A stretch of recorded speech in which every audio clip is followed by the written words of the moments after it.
Hi there, Cole here. I just wanted to make a quick video explaining the Hungry Ghost program and just helping you prepare for when we start on Sunday. The intention is really to just kind of give you an idea of how you can stay involved for absolutely free, and if you want to go a little bit deeper for pretty, I'm going to keep it as affordable as possible, considering that I think the fact that our dopamine is in the state that it currently is as a society is purposeful, so that we are constantly consuming and spending, and people can profit off of our suffering in some capacity. And this is not a conspiracy theory as much as just my guts. However, so if you want to be involved with this, you do not need anything other than the desire to participate, and we'll take it from there. First, I just want to clarify the title, and the title is Befriending Your Hungry Ghost 21-Day Dopamine Reset Program.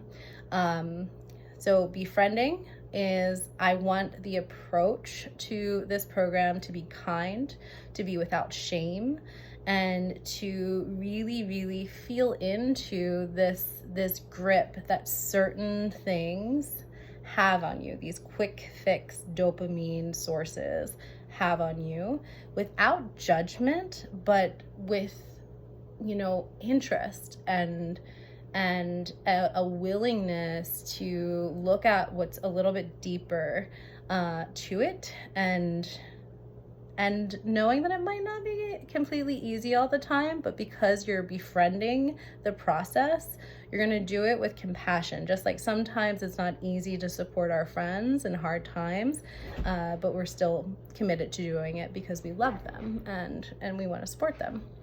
The Hungry Ghost is a concept from Buddhist philosophy, and it's really just a metaphor for an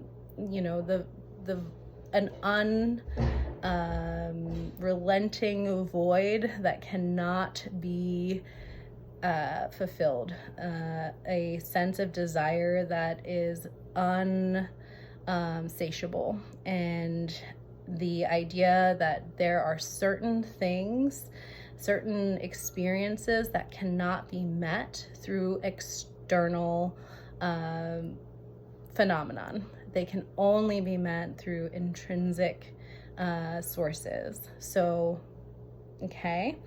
And then 21 days. The reason why it's 21 days is for a lot of these things that we're going to be doing, the first week or two is just going to be you feeling really bad that you don't have the thing that you like. So you're not going to really feel any of the benefits from it. It won't be until the third week that your mood will start to stabilize, that you'll get used to it, and you can start to really get an idea of what life is like without these crutches.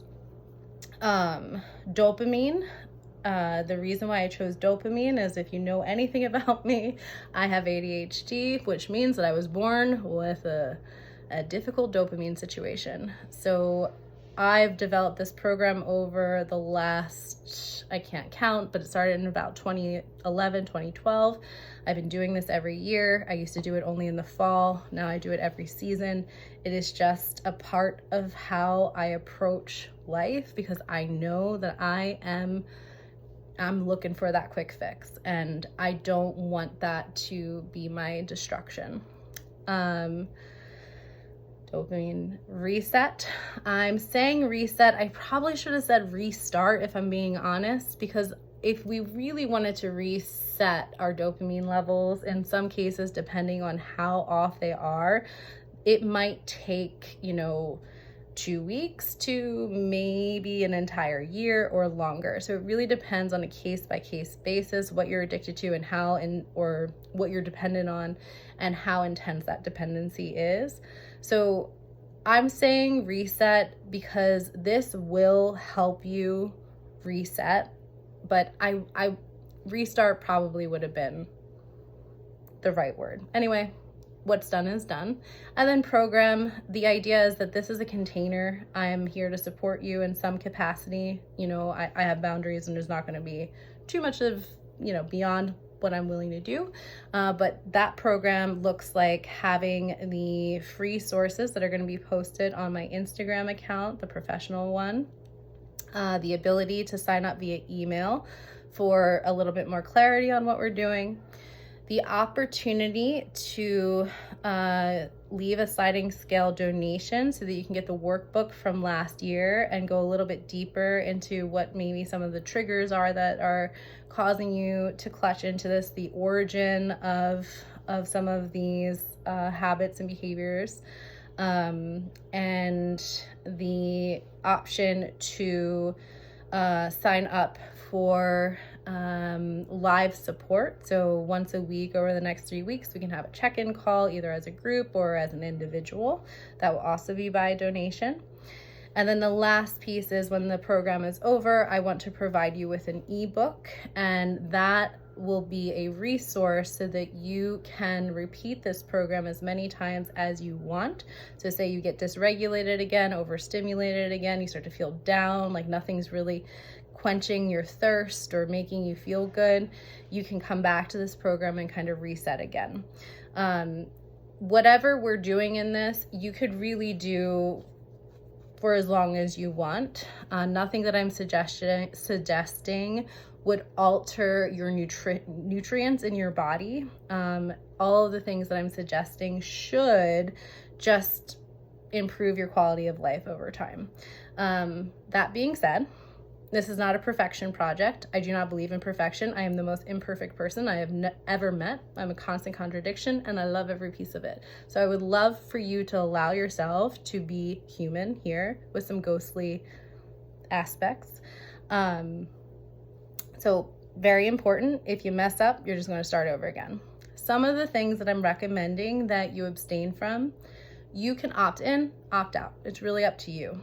The most important thing is that you identify what it is that you feel like has a hold on you, it has a crutch that you're using as a crutch, and you take that thing very seriously and you try to abstain from it. If you mess up, you're just going to go right back to it. But the real end game is how we feel once we complete the project, once we complete the program. So the program is designed to create a sense of delayed gratification. Delayed gratification is not a quick fix of dopamine. It allows dopamine to slowly, at a low level, be released over time. And then once you're done, you get a nice, really lovely feeling of that accomplishment, and it sustains you a little bit longer. And it might even reinforce some of the positive habits that we're going to be introducing as you're abstaining from the other stuff. So we're not just abstaining and feeling bad. We're going to kind of think about good things that we can do in its place. We'll be using different modalities and kind of allowing yourself to create your own program while still having the structure and support of someone who's done it so many times over the years. When you're done this program, you're not going to magically be some perfect person. The intention of this is not to promote abstinence or sobriety necessarily. The intention of this is to let you know that you are in control, and if you allow yourself, you can also let these other things control you.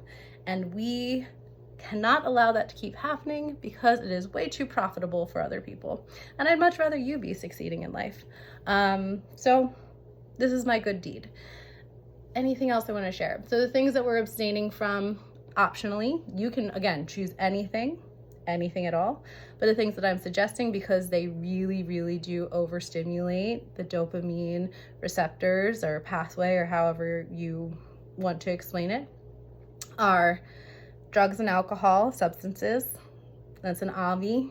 If you can cut those out for the 21 days, you're going to feel some benefit, after a while. If you're a little bit more heavily dependent, you are going to want the support of a medical provider, or, this is not in any way a replacement of treatment or a medical provider. Okay, this is more just an offering of support and it can be something that is supplementary to that, but not in place of that. So that can be a really helpful thing to think about. So maybe skipping the glass of wine at the end of the day, giving up your cigarettes, giving up marijuana for 21 days, whatever it is that makes sense for you. The second is taking a break from fast foods and junk foods, processed foods, anything that's not real food, like it doesn't grow in the ground, and it doesn't come from an animal. I personally, during this 21-day period, also don't eat any animal products, and I find that that's really important for me because they can be a little heavy, and I really like to give myself a break from them so that when in real life I don't get confused and think that they are snacks, because they're animals, so they're for sustenance only when I need them. You can keep eating meat and lean proteins and dairy throughout this process, but I really do recommend considering not having any processed meats or dairy, because they're really just not going to help your dopamine receptors. Abstaining from things like pornography and self-stimulation can be really helpful. Those really do come in the way of satisfaction, pleasure, and deep connection in your intimate partnerships. That said, not required. There's no shame there. Again, it's a break, and it's not saying that you can't have any encounters, just making sure that they're quality and not just a quick fix. Other things, taking a break from social media. So I'm suggesting that you limit an hour of social media a day so we can connect. That being said, if you prefer to connect over email or anything else, just let me know. And then that way you don't need to even be on social media. But social media, this phone, these devices there's so many studies about how addictive they are, and they're going to just keep coming out. Excuse me. And then there's a few other things on the list, and I'm going to put up some slides in a little bit to kind of share them with you.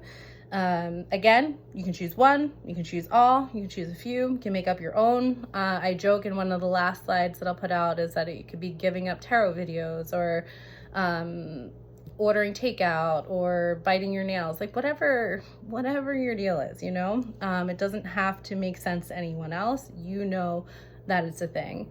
Other things that we could and maybe might consider abstaining from are added sugars. Trying to think of what else is there. I'm drawing a blank, but you get the idea.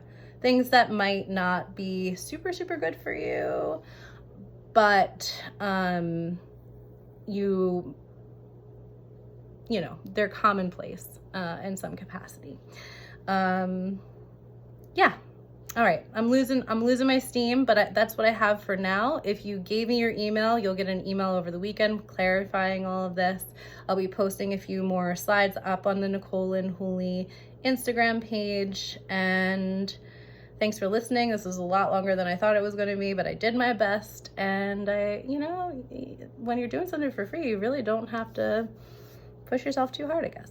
Anyway, I really appreciate you. I hope that you'll join me. If you don't know, no worries, and take care.